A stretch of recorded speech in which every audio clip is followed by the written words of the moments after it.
Hey guys, welcome to the Liberal Hive Mind, a channel solely focused on exposing the abundant hypocrisy of the left. Well, there it is, folks. It's officially confirmed, as we predicted last week. Donald Trump is back in the public square, in the internet public square. Donald Trump is back on Twitter the moment Elon Musk takes over. It's been confirmed from the man himself. Elon Musk going on the record saying that he will immediately reinstate Donald Trump's Twitter account once he takes over. And even beyond that, in true Elon Musk fashion, he also once again went on the offensive and took some jabs at left-wing censors with some very choice words. And so I'm going to give you guys the update here, and then I want to cover some other stuff that's related to Twitter, mostly focusing around censorship, of course. We've got a lot of things to go over in this video, but of course, before we get into any of it, please make sure to leave a like, a comment, subscribe, share this video as much as possible. We are still shadow banned by the YouTube algorithm, hidden from non-subscribed viewers. And with that out of the way, let's roll the tape. All right, folks, so here is the official report. Elon Musk says that he would reverse Twitter's Trump ban. New York CNN Business writes, Elon Musk said on Tuesday that he would restore former President Donald Trump's banned Twitter account if his deal to acquire the company is completed. Musk remarks at Financial Times Future of the Car conference mark his first public acknowledgement of what had been widely expected since the billionaire announced plans to buy the social media giant for $44 billion.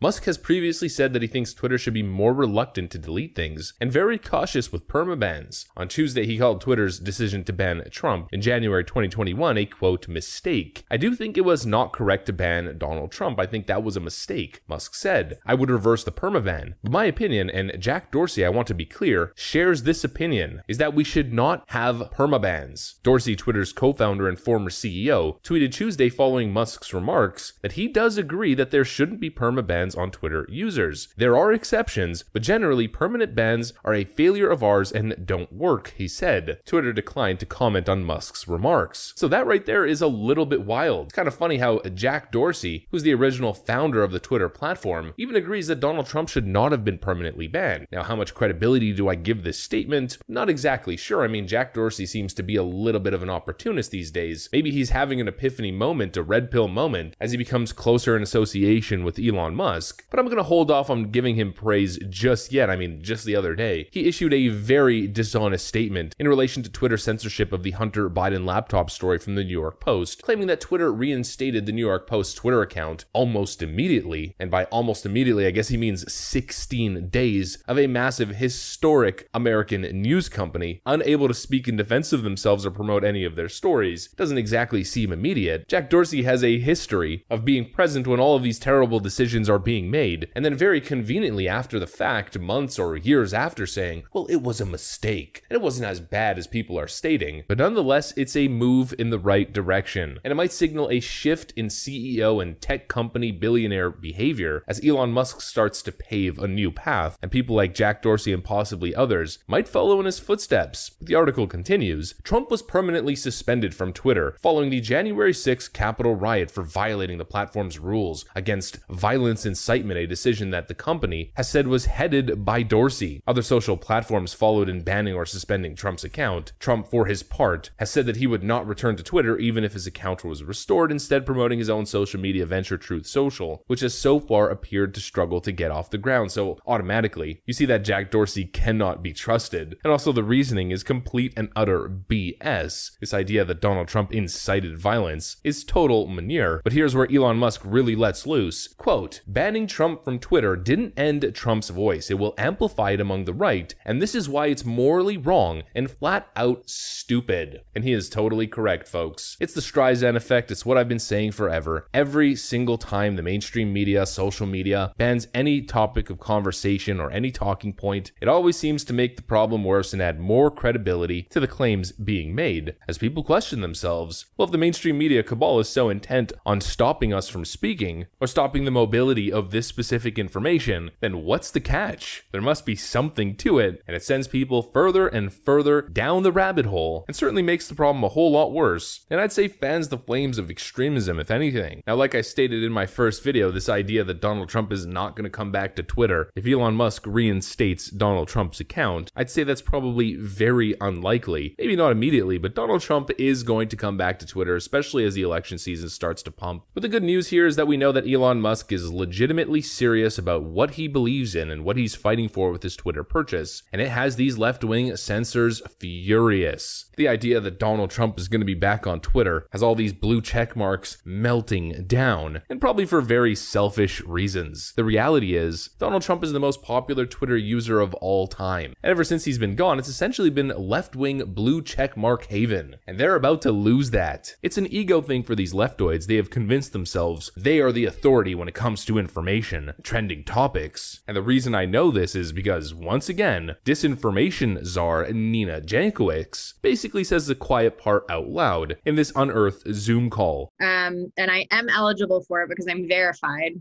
But there are a lot of people who shouldn't be verified who aren't, legit, in my opinion. I mean, they are real people, but they're not trustworthy. Anyway, so verified people can essentially start to edit Twitter the same sort of way that Wikipedia is, so they can add context to certain tweets. So just as a easy example, not from any political standpoint, if President Trump were still on Twitter and tweeted a claim about voter fraud, someone could add context from one of the 60 lawsuits that went through the court, or something that an election official in one of the states said, perhaps your own Secretary of State and his news conferences, something like that.